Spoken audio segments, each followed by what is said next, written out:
Good morning, mi gente. This is Ray Collazo, and you're listening to the Found in Translation talk show. This talk show that stacks truth about politics and today's hottest issues. Thank you so much for joining us. This is your host, Ray Collazo, kind of the Café con Ray edition of Found in Translation. Everyone that knows me personally knows I'm not a morning guy. Just keep it real. I need to do better at that. I need to embrace the morning like so many overachievers do. But in fact, I'm taping and doing the show live on video for those watching, and we appreciate those hardcore early morning watchers of Found in Translation. They're checking us out either live on Facebook, YouTube Live, or on Twitter. And you can catch the show as a video platform as well on YouTube and as an audio show. Anywhere you can download a podcast, as well as on WPPMLP 106.5 in Philadelphia. Hashtag People Powered Media. People know normally I tape this on do the show usually on Thursday evenings or other evenings. But today, because of my personal schedule, got to get the kiddies out from work early and do some things for work. I am doing a taping and doing the show live Monday morning, first thing, Café con Ray edition. Thank you so much for joining us. And if you're watching, I know there's a couple people watching in the early morning. Feel free to hit me up on the comments so I know you're alive. So I know I'm not here alone. That would be very helpful. Later on the show, we're going to talk about the two Sonias that have impacted my life over the years and are impacting our lives every day. And of course, I had to get this out. My compadre, Cesar Santiago, texted me late at night on Saturday and said, Ray, you got to do a show about the Nevada Caucus, man. What's going on? What are going to be the implications for the latest results over the weekend? And I really want to talk about the bigger picture as it relates to, is this a prelude to how the Latino vote is going to make an impact in these upcoming 2020 elections? Good morning, Victor Negron, my main man in the squeeze, as my dad would say. Thank you, Victor. See these overachievers, the real ballers here, these early morning people. So I definitely am not one of them, but I will get there. I am getting there, Victor. Thank you again for joining us on Found in Translation. So let's get right to it. Nevada Caucus. I don't think of things happening slowly in Las Vegas, but in this case, we are counting votes and tabulating caucus results in Nevada at a snail's pace. But the last time I checked late last night, it is clear that Senator Bernie Sanders has already been declared the winner. Really, the only issue here is second place. It appears like Biden will keep a very thin, Vice President Biden will keep a very thin lead for second place. It was actually pretty significant for his campaign, and closely followed by former South Bend, Indiana Mayor Pete Buttigieg, and everyone else pretty much way behind. And in fact, they were even way behind. I mean, Bernie doubled the second and third place finisher, which I think even for people that knew he was going to win, like basically all of us that were paying some attention, and I spent some time in Las Vegas last week, it's pretty obvious he would win, but I don't think anyone thought he'd be approaching getting half the votes and half the delegates. So what does that mean for the rest of the field? Again, it's very interesting because if you watch the punditry class over the weekend, they basically have been parroting what your man Ray has been saying for about a year. And in recent, which was big picture when it relates to Senator Sanders, that passion in his ride or dies, which I've been saying for years, Bernie Sanders supporters will slash your tires for him. That kind of passion to mobilize, that passion for their and what they believe Senator Sanders' movement represents for their community. That passion cannot be underestimated in politics. Where was the passion in 2008? Where was the passion in 2016? Choosing where the winners end up. So our only question was, what was the ceiling for his campaign? And in fact, this jumbled field has been very advantageous for Senator Sanders.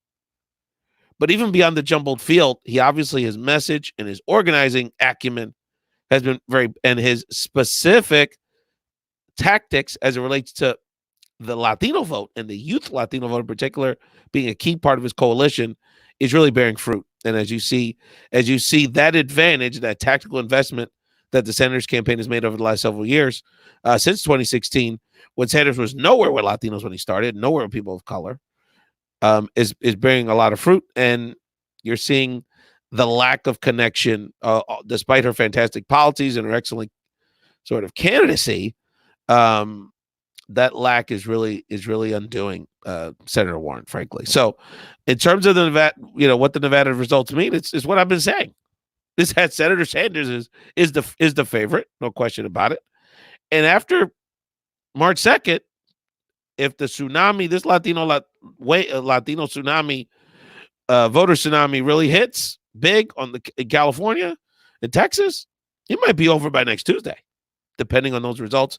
I still think Bloomberg, because he can buy so many things, he can buy out the field, he can just keep buying people off, and there's going to be a great desperation by the Democratic establishment for Senator Sanders not to be the nominee. I think he still is viable just because of that wealth, and I think as a candidate he's going to get better, a little better and better as we go along. I thought, frankly, Bloomberg's interview yesterday with Al Sharpton on MSNBC was pretty good. I'm just keeping it real. I thought he came off a lot more cogent and even slightly believable in his explanation of his plans for economic empowerment for the Black community and felony reenfranchisement, as he certainly did in the debate where he looked horrible, and he's generally looked horrible in his political career. So we will see. But in terms of, I struggle because on some level, I've been saying Pete Buttigieg would be the kind of the only other alternative. Maybe small chance he could thread the needle between Bloomberg and Sanders, and he is functionally in second place.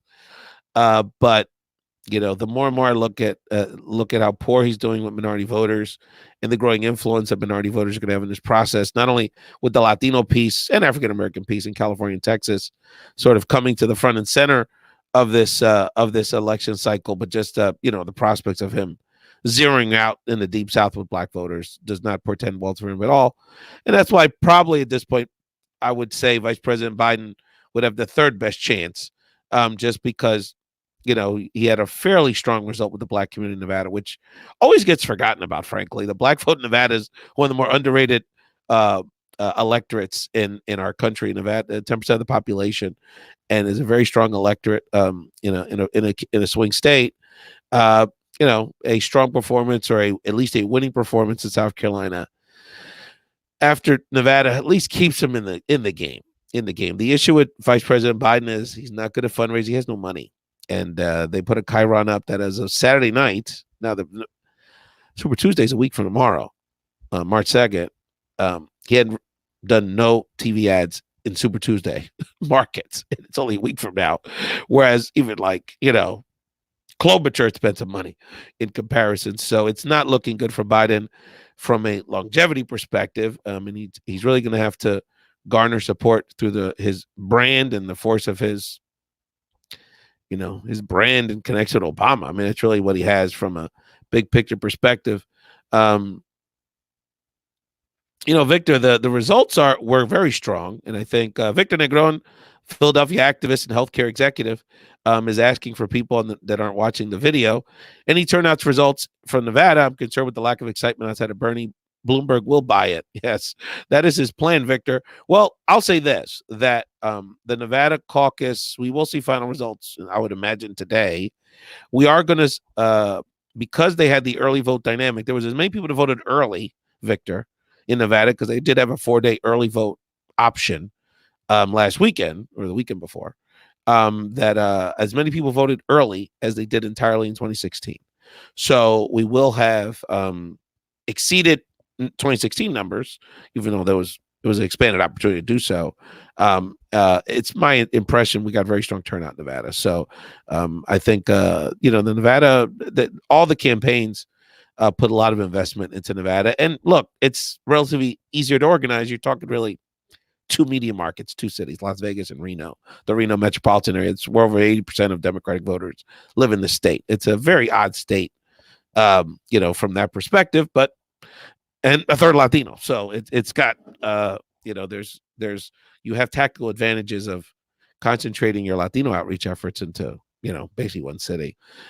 So in terms of kind of where we go from here, Sanders may already, after Super Tuesday, have an insurmountable lead or a very difficult lead to overcome. And everyone's freaking out. Moderates are freaking out. The independents are freaking out. Democratic establishment's freaking out. Even good Democrats are freaking out. And this is what I got to say about it. And I had these conversations with all kind of high end. I was in Chicago at the U.S. Hispanic Leadership Conference over the weekend. I was in Nevada on the ground. I mean, I was at events with the DNC. I was with senators. I was with former Latinos in the cabinet. Victor Negron, I had the honor of being. Imagine Friday night, I had dinner with Nelson Diaz, Aida Alvarez, Dr. Antonio Novello. I ended up seeing Rich Negrin out in Chicago briefly. So I mean, I was with some legends in Latino politics and in the service, in our service sector, and all kind of people are freaking out about everything, as it relates to the potentially having a McCarthy-esque figure at the top of the ticket. And Joseph MacArthur was I believe, a Massachusetts senator, or a governor that was basically kind of, some would argue, a Bernie type figure, kind of a progressive figure that mobilized a lot of young people and got creamed in the 1972 election by Richard Nixon. So a lot of people are rightfully so concerned that could potentially happen again, and there could be a wipeout here, and 4 more years of terror by this president. But I must say this: that A, it's going to be a close election either way, and B, I have to, if I'm thinking about who the nominee should be outside of ideology, I have to err on the side of where the passion is and where the base is. And so too many times, Democrats have chosen, and even Republicans at times, have chosen kind of the more moderate, safer option and got burnt. And because there wasn't that excitement. And when people that have approached me saying, Ray, this is a disaster, Ray, this is a disaster, Ray, this is a disaster, I asked them, I said, well, what's your alternative? And what I don't hear is a great fever for Vice President Biden, a great interest in Mayor Pete. And they're really the only ones in the game. Some people think Bloomberg just because he has the money, but who's really excited about Bloomberg outside of people getting paid? I still haven't seen anyone that's not getting paid by this man go out there with any putting their reputation out there for this guy.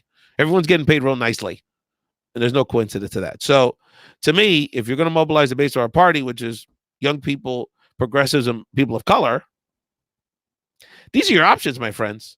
And for my friends that are upset at this, delusioned by it, I'll say this, with all due respect: Democratic moderates are real lazy. And at the core of this, that's why Sanders is winning. It's not because of it's not even because of ideology as much. I mean, that's obviously part of it, and credibility and a feeling that he's sort of an honest. But quite honestly, he's done the work. Progressives have done the work, even beyond the Sanders campaign, thinking about all the progressive movements in our community, whether it's around gun control, the environment, immigration.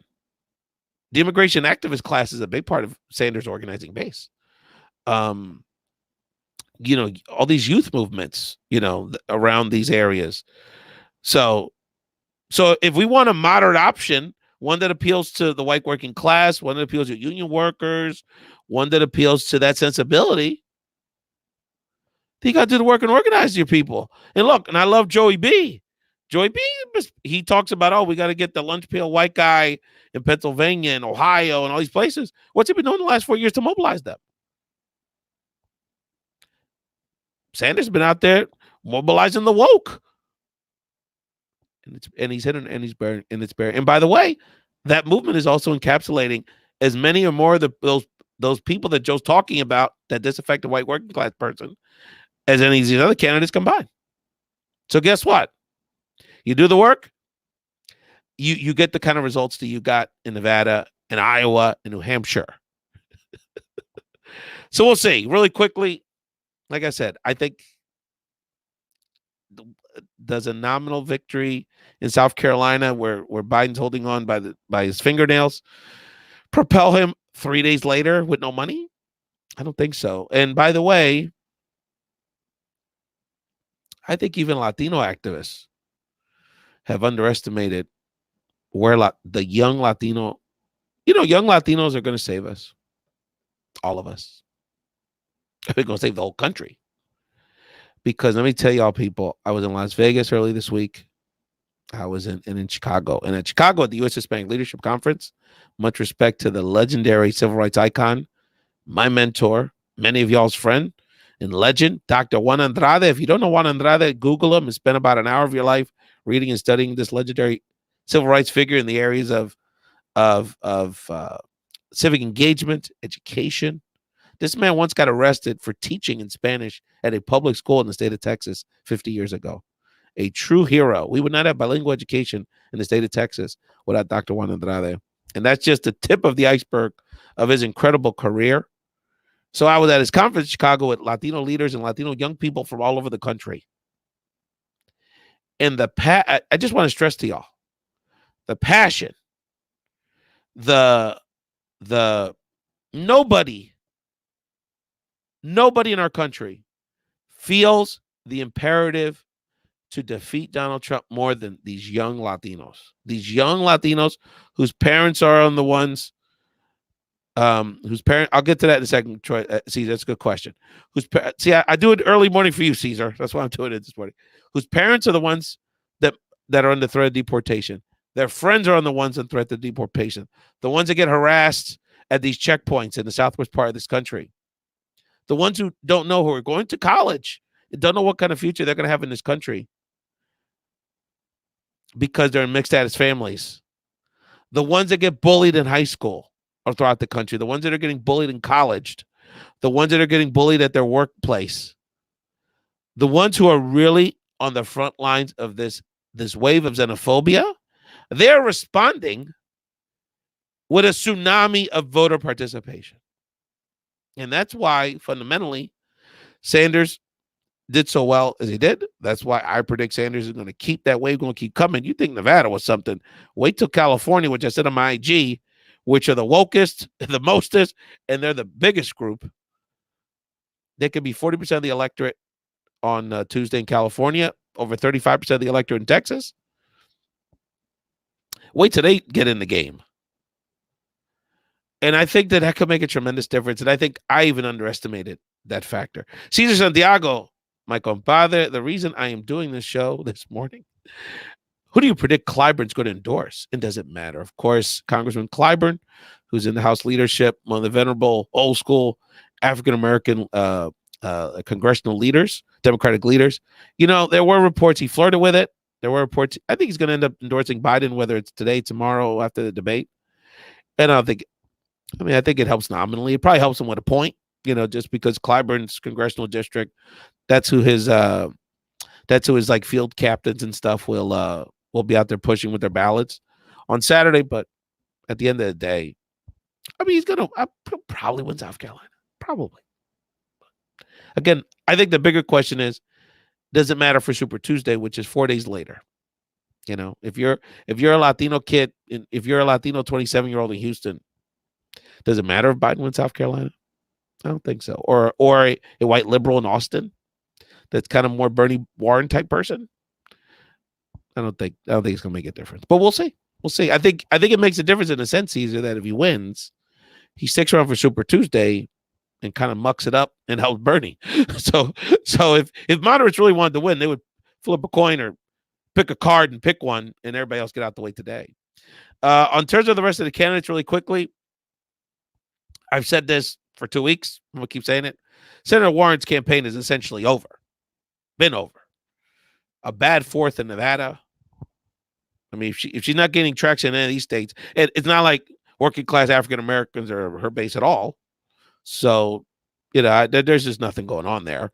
And Super Tuesday, again, with the exception of a Colorado, I just don't see a state where, that kind of fits her model. She's been a 12 to 15% candidate this whole time, essentially, and it's over. The only reason she stays in, I think, is for two reasons. One is I think she just because of the volume on Super Tuesday, she'll connect enough delegates to be able to leverage that as a negotiating point moving forward with Sanders and others. And I think quiere joder la vida de Bloomberg tomorrow. She wants to keep cooking them. So I think she kind of enjoys it. And she's good at it. And we enjoy her doing it. And we encourage it. But that's really it. That campaign's really, it's just over. So, and I don't say that because I'm happy about it. I'm saying that because I know math, or enough math to understand how this is all going down. And there's just no lane for it at this point. So, in terms of the other candidates, Pete Buttigieg, I mean, where's he going to turn? Because if without any minority support, there's not much there. There's no long-term viability to win the nomination. He could certainly hang in, and he might end up finishing second place in this process. But to win the nomination, I mean, and if Latinos now are going to be real engaged in voting for Bernie and not voting for him, then it even makes it more difficult for him. And that's basically the rest of the field. Bloomberg, he buys it out. Klobuchar relationship, it's over. Klobuchar's sticking around because she doesn't want to fall behind Pete. It's an ego thing at this point for her. It's an ego thing for her. Cesar Santiago, my compadre, says he saw a poll saying Bernie's leading in Massachusetts. That's crazy for Warren. Well, yeah, I mean, New Hampshire basically is just big chunks of New Hampshire that are like Boston suburbs, basically, and she didn't win them. So it's a little puzzling, frankly. But anyway, so that's where we're at, people. That's where we're at. The Latino wave, the tsunami's coming, to my delight, particularly with our young people. Our young people, please save us from ourselves, no question. And Bernie will keep winning until y'all do something different. And for my moderates that are upset about this, that are concerned, scared about the Senate, scared about Congress, to start organizing yourselves. That's all I got to say about it. This is your host, Ray Collazo, Found in Translation. Thank you so much for joining the live show. Cafe con Ray here this morning, as well as the video show on YouTube and the podcast. Anyone can download the podcast, and the radio show, WPPMOP 106.5 in Philadelphia. Let me share a story. Let me see. I guess it was 2009, I think, maybe 10. I'm driving to work. My boss called me, and he said, Ray, he did it. And I pull over, and I start crying on the side of the road. And I started crying because Justice Sonia Sotomayor was nominated by President Obama to be a Supreme Court justice. And the reason I was tearing, well, it was a happy moment for a lot of reasons. But it was a moment that hit me that all this work that we do, and I'm a little part of it, but all the work that people have done as activists to help others, to raise our voice in our society, to get Latinos to vote, to get a more positive image and identity for people of color, disenfranchised communities. It goes beyond just being Latino, frankly, or Puerto Rican or anything like that. Just like this work that so many of us commit to just help other people for equality in this country. And that means a lot of things to a lot of people, but just to, kind of to do that kind of work. You spend a lot of your time in your life wondering what does it make any difference, and getting disillusioned, and obviously thinking about the Trump era and other examples where it's like, is my drop in the bucket getting anybody wet? And that was a moment, and this happens, I guess, as you get older, and you go through different phases, where you see that it makes a difference, and you see that the collective work of people, particularly women, thinking about the symbolism of that nomination, brought to the table. And then, of course, it meant even was extra special to me because not only was Justice Sotomayor Latina, Justice Sotomayor Puerto Rican, but ella se llama Sonia, and Sonia's my mother's name. And my mother's birthday was yesterday, and we did what all Puerto Ricans do on their mom's birthday. I took her to Chinatown and with my kids, and we actually did have Puerto Rican food at a kiosk around the corner from Chinatown. But it's a whole other story. We walked around Chinatown, a nice time, and so just thinking about, Barry Bonds, who's a vilified sports figure, basically was one of the greatest baseball players we ever saw. But he got caught up in the steroid adder, and he sort of was kind of a jerk of a character when he played with the media and fans and stuff. He was kind of a surly guy, so he doesn't have a good reputation, but was an incredible player, regardless of when he took steroids, when he didn't take steroids. He was one of the best. But the one thing that about Barry Bonds, I always really appreciated was when he would talk about why he played.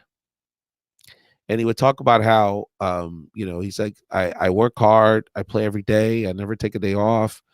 I even though I'm a great player, I practice, practice, practice because I do it to honor the legacy of his father, Bobby Bonds, who was a very good player, kind of a jerk too, but a very good player, and his godfather, Willie Mays, who was the greatest player of the last 50 years, 60 years.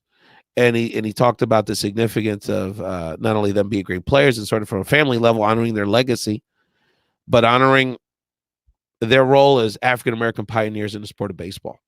And so I always kind of thought about my career that way.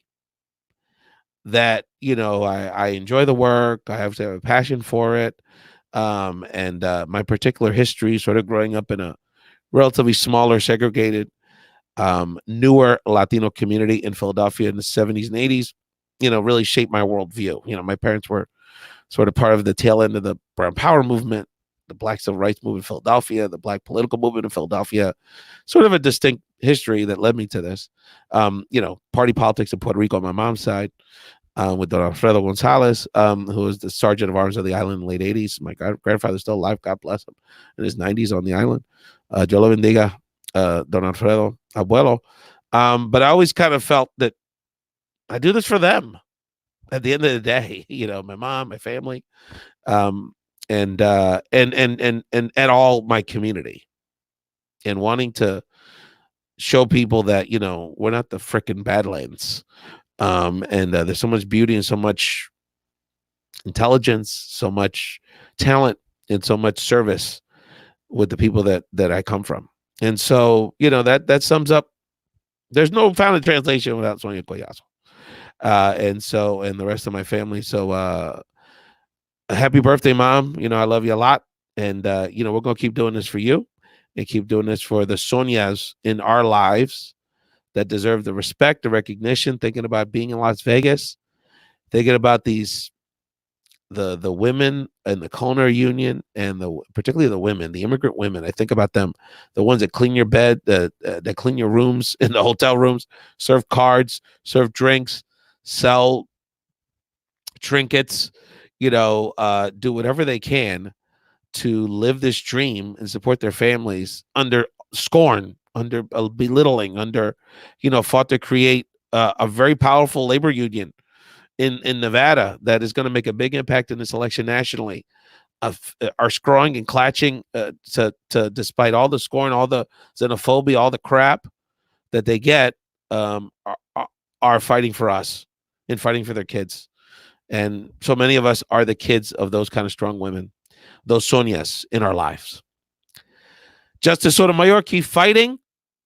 I don't know if people saw that she wrote a scathing dissent on a Supreme Court decision that the 5 Republican appointed Supreme Court justices passed, that are going to let public charge, which is a ridiculous new rule that the Trump administration just passed, and it's finally now being codified through the Supreme Court, for basically how the administration and the Supreme Court is allowing themselves, the majority, to be manipulated by this administration to co-sign on these draconian anti-American laws that Trump administration keeps pushing, that's now going to prevent more legal immigration and prevent a lot of more chaos, more confusion, and more family separation in the immigrant and minority communities. So Justice Sotomayor, keep the fight going. I encourage people to Google her dissent. It's a very powerful statement. Let me just read one part of it here. What an incredible writer this woman is. Let me just read her last comment here. In her dissent on Friday, Sotomayor expressed fear about the precedent set by granting these stays.